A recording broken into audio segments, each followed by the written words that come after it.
Hi everyone, welcome back to my channel. ఈరోజు ఒక కొత్త టిప్ మీకు చెప్తానండి. ఇది ఇంతవరకు ఎక్కడ కూడా లేదు. ఇది అందరూ కూడా మీకు ఇంప్లిమెంట్ చేస్తే కనుక నీట్గా ఉంటుందండి. చూసారు కదా, సింక్ గట్టి మీద ఎక్కడ కూడా స్క్రబ్బర్ కానీ డిష్ వాష్ బాక్స్ కానీ ఏమీ లేదు.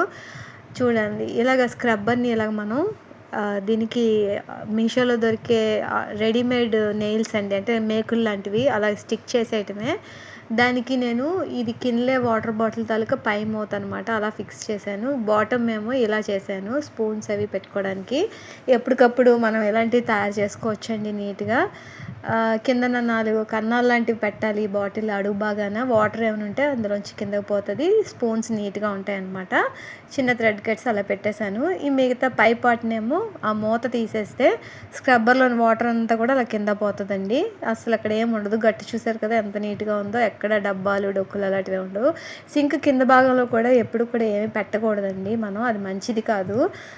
కాక్రోచెస్ అవి అలాంటివి ఫామ్ అవుతాయి అలాంటి దగ్గర. ఎప్పుడు నీట్గా ఉంటే కనుక నీట్గా ఉంటుంది.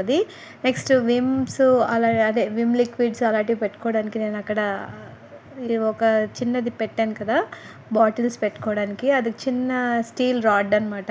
అందరి ఇళ్లలో కూడా 2 కుళాయిలు అయితే ఉంటాయి కదా, దాని మీద స్టీల్ రాడ్ పెట్టేసి అలా పెట్టేసుకుంటే మనకి షింక్ అనేది ఇంత నీట్గా ఉంటుంది అనమాట. కిచెన్ అనేది కూడా మనకి నీట్గా ఉంటుంది. చూసారు కదా కిచెన్ ఎంత నీట్గా ఉందో.